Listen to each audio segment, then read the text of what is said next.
প্রিয় শিক্ষার্থী, আজকে আমরা দেখব আবৃত বা পৌনঃপুনিক দশমিক ভগ্নাংশ থেকে সাধারণ ভগ্নাংশ কীভাবে রূপান্তর করতে হয়।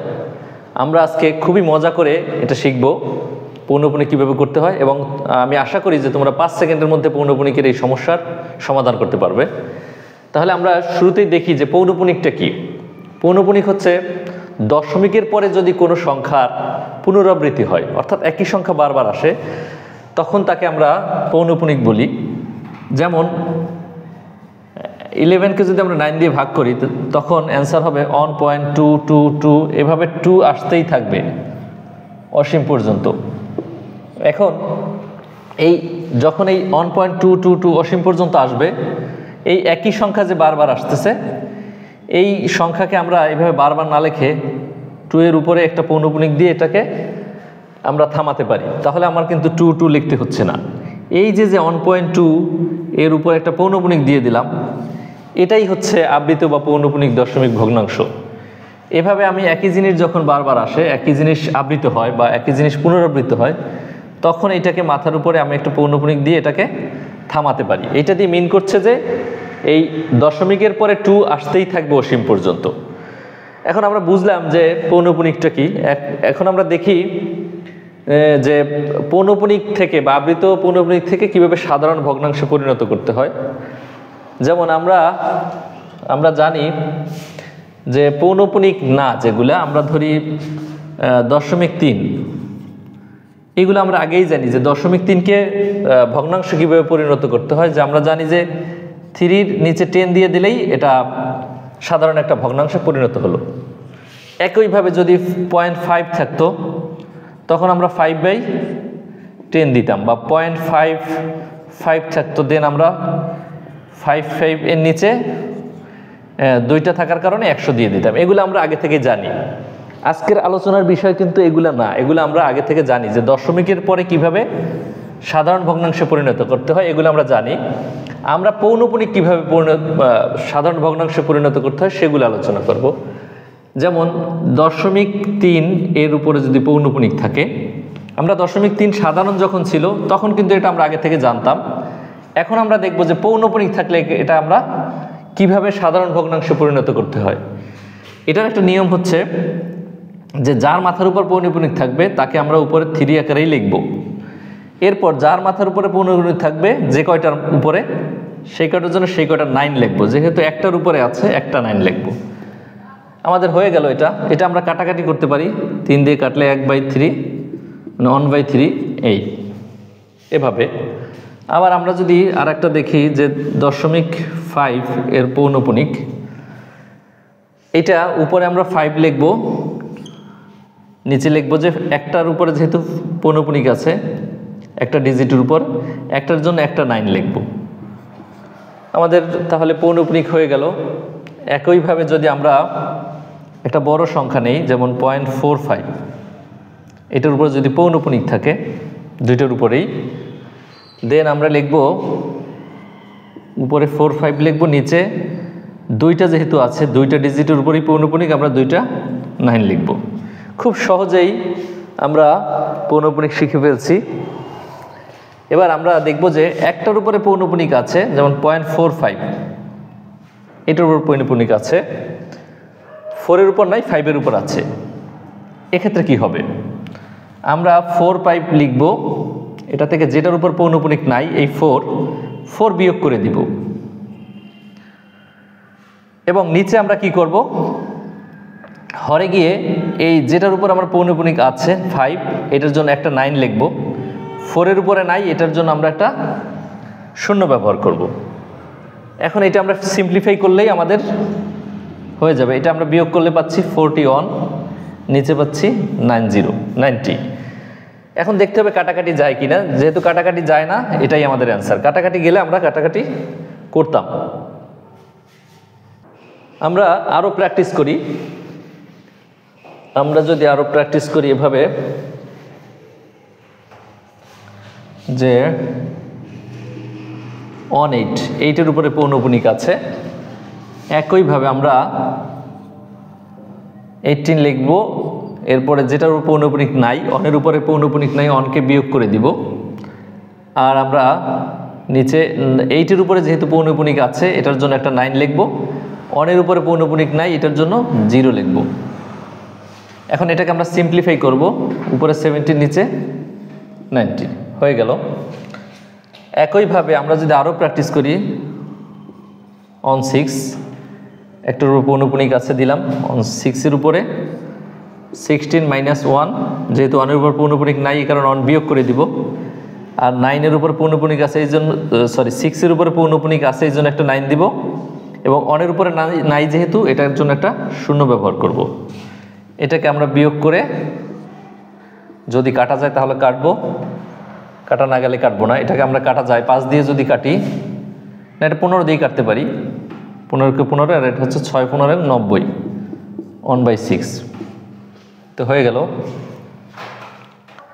একইভাবে আমরা যদি 2.5325 এমন করি, যেখানে 3 এবং 5-এর উপরে পৌনঃপুনিক আছে, একটা বিষয় আমরা শিখে রাখি, এখানে 3 এবং 5-এর উপর পৌনঃপুনিক আছে, এর মানে যখন দুই পাশে দুইটার মধ্যে পৌনঃপুনিক থাকবে এর মাঝে যতগুলো থাকবে সবগুলোর উপর পৌনঃপুনিক আছে ধরেই আমার কাজ করতে হবে। এখানে দেওয়া থাকলেও আছে, না দেওয়া থাকলেও আছে, তার মানে হচ্ছে 3 এবং 5-এর মধ্যে আছে যেহেতু, এর মাঝখানে যদি আরও কোনো সংখ্যা থাকতো 2 ছাড়া যদি এখানে অনও থাকতো তাহলে এই সবগুলোর উপরে পৌনঃপুনিক থাকতো বলে আমরা ধরে নিব। এখন এইটাকে যদি আমরা করি তাহলে কি হবে, এই পুরো সংখ্যাটা আমরা উপরে লিখি 3 2 5, এবার আমরা বিয়োগ করে দিব যেগুলোর উপর পৌনঃপুনিক নাই। আমরা আগেই বলেছি যে 3 এবং 5-এর মধ্যে মাথার উপর পৌনঃপুনিক আছে, তার মানে এটার মাঝখানে যেটা আছে 2 এটার উপরেও পৌনঃপুনিক আছে। সো পৌনঃপুনিক নাই হচ্ছে 2 এবং 5-এর উপরে, এই 2 এবং 5 আমরা এখান থেকে বিয়োগ করে দিব। এখন আমাদের নিচে কি লিখবো আমরা, এখানে যেহেতু একটা এখানে 3-এর উপরে আছে, 2-এর উপর আছে, 5-এর উপর আছে, এই তিনটার জন্য আমরা 3টা 9 লিখে দেব, এবং যেহেতু 5-এর উপরে কোনো পৌনঃপুনিক নাই এই 5-এর কারণে আমরা একটা 0 দিব। আমাদের কিন্তু দশমিকের পরে চিন্তা করতে হবে, দশমিকের পরে 4টা অঙ্ক আছে, 4টা অঙ্কের 3টা অঙ্কের উপরই হচ্ছে পৌনঃপুনিক আছে, যে কারণে আমরা 3টা 9 লিখেছি, এবং একটার উপরে পৌনঃপুনিক নাই 5, এইটার কারণে আমরা এখানে 0 দিয়েছি।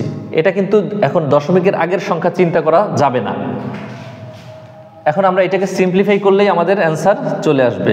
এটা থেকে আমরা 25 বিয়োগ করি, 25300, নিচে থাকবে 9990। এখন আমরা 00 কেটে দিতে পারি, যেটা অ্যান্সার হবে ওটাই আমাদের অ্যান্সার। এরপর যদি আরও কাটাকাটি সম্ভব হয় কাটাকাটি করব, না করলে এটাই আমাদের অ্যান্সার। এভাবে আমরা আরও প্র্যাকটিস করতে পারি। আমরা এখন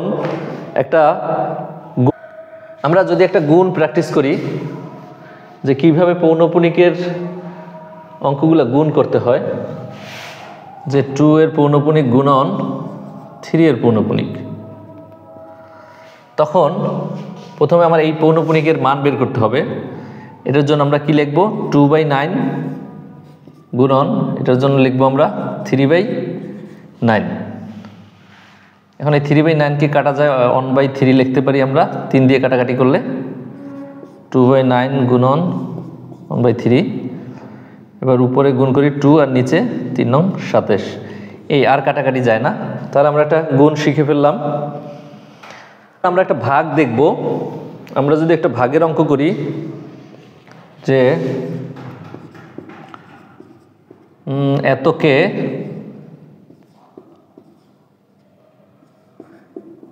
এত দ্বারা ভাগ, এত দ্বারা ভাগ 0.732 পৌনঃপুনিক আছে, এটাকে যদি আমরা এত দ্বারা ভাগ করি, এখন আমরা এটাকে আলাদাভাবে লিখে নিই যে এটার পৌনঃপুনিক মানে কি। এটার মানে হচ্ছে আমরা 732 বিয়োগ একটার উপর যেহেতু পৌনঃপুনিক নাই 7 বিয়োগ করব, এখানে দুইটার উপর পৌনঃপুনিক আছে, দুইটা 9 লিখবো, একটার উপর পৌনঃপুনিক নেই, একটা 0 দিব। এটাকে আমরা বিয়োগ করলে 12 থেকে 7 বিয়োগ করলে 5, হাতে 1 2 7 বিয়োগ করলে এটা পাচ্ছি, এটা পেলাম। আমরা এটাকে আমরা যদি সাধারণ ভগ্নাংশে নেই তাহলে 725 বাই 990 এটা পেলাম। এখন এটাকে আবার আমরা সাধারণ ভগ্নাংশে নিব একইভাবে, দুটোর মাথার উপর পৌনঃপুনিক আছে। এখন আমরা 27 বিয়োগ, যেহেতু শূন্যের উপরে পৌনঃপুনিক নাই, শূন্য বিয়োগ করব, বিয়োগ করলেও যা না করলেও তাই। এখানে আমাদের 2 এবং 7-এর উপর পৌনঃপুনিক আছে, 2টা 9, শূন্যের উপর পৌনঃপুনিক নাই, এখানে শূন্যের উপরে, শূন্যর কারণে একটা শূন্য হবে। এটাকে যদি আমরা সিম্পলিফাই করি 27/990। এবার আমরা দুটো সাধারণ ভগ্নাংশ পেলাম, এই একটা ভগ্নাংশ, একটা ভগ্নাংশ। এবার এই ভগ্নাংশকে এটা দিয়ে আমরা ভাগ করব। এটাকে আমরা লিখি, ভগ্নাংশকে যদি আমরা একটাকে আরেকটা দিয়ে ভাগ করি 990, এটাকে আমরা গুণ করে উল্টোই দিতে পারি, 990 গুণ এই 990 উপরে যাবে এবং 27 নিচে আসবে। তাহলে এটা একটা কাটা যাবে, উপরে থাকতেছে 725, নিচে থাকছে 27। তাহলে আমাদের অঙ্ক হয়ে গেল 725 ভাগ হচ্ছে 27। এই যে এভাবেই আমরা কিন্তু ভাগ করতে পারি। ভাগ করতে হলে শুরুতে আমরা যেটা থাকবে সেটাকে আমরা সাধারণ ভগ্নাংশে পরিণত করব, আবার যেটা দিয়ে ভাগ করতে বলবে তাকেও আমরা সাধারণ ভগ্নাংশে পরিণত করব, দেন আমরা ভাগ করব এবং ভাগকে গুণ করে কাটাকাটি করে সিম্পলিফাই করব। এখন আমরা সর্বশেষ একটা অঙ্ক করব। অঙ্কটা 30তম বিসিএস পরীক্ষা আসছে, পৌনঃপুনিকের একটা অঙ্ক, অঙ্কটা করব। আমরা যদি এই পর্যন্ত বুঝে থাকি তাহলে এই অঙ্কটা আমরা করতে পারবো যে কোনো সংখ্যার 0.1 পৌনঃপুনিক ভাগ এবং 0.1 ভাগ এর পার্থক্য অন হলে, 1.0 বা অন হলে সংখ্যাটি কত? সংখ্যাটি কত? এটা 30তম বিসিএস পরীক্ষা আসছে। আমরা এই সংখ্যা এবং এই সংখ্যার সিম্পলিফাই করে নিই। 0.1 পৌনঃপুনিক মানে আমরা জানি যে 1/9। একইভাবে 0.1 বা এগুলোর আগে শূন্য আছে বা শূন্য থাকলেও সমস্যা নাই, না থাকলেও সমস্যা নাই, এটার মানে হচ্ছে 1/10। এখন আমরা যদি সংখ্যাটি x ধরি তখন কি হবে? সংখ্যাটি হবে বলা আছে কোন সংখ্যার এত ভাগের, এত ভাগ বলে 1/9 ভাগ। তার মানে সংখ্যা যদি x ধরি, আমার আমরা লিখবো x এর 1/9 বিয়োগ ওই সংখ্যারই 0.1 ভাগ। আমরা একটু বুঝি, x এর এই ভাগ এবং x এর এই ভাগ, এই দুইটার পার্থক্য হচ্ছে 1। দেন আমরা এইটা সিম্পলিফাই করলাম যে 0.1 এর পৌনঃপুনিক ইকুয়াল টু 1/9। তার মানে x এর 1/9 বিয়োগ x এর 1/10 ইকুয়ালস হবে, যেহেতু পার্থক্য 1, ইকুয়ালস হবে 1। সো x এর 1/9 মাইনাস x এর 1/10 ইকুয়ালস 1.01। এটাই হচ্ছে আমার x এর মান, আমরা পেয়ে যাব। এখন এটাকে আমরা সিম্পলিফাই করি, x/9 মাইনাস x/10 ইকুয়াল 1। লসাগু করলে 90, 10x, 9 দিয়ে 90কে ভাগ করলে 9 10 কে 90, 10x, 10 দিয়ে 90কে ভাগ করলে 9x, 9 হবে, 9x উপরে গুণ করলে x/90 equal to 1, x equal to 90। আমরা পেয়ে গেলাম, আমাদের সংখ্যাটি ছিল 90। আমরা যদি এই পর্যন্ত বুঝে থাকি তাহলে তোমাদের আর আবৃত বা পৌনঃপুনিক সংখ্যার অঙ্ক খুব সহজেই কয়েক সেকেন্ডের মধ্যে করে ফেলতে পারবো। তো আমার এই ক্লাসটি যদি ভালো লাগে তাহলে সবাই লাইক করি এবং চ্যানেলটিকে সাবস্ক্রাইব করি এই ধরনের ভিডিও পেতে।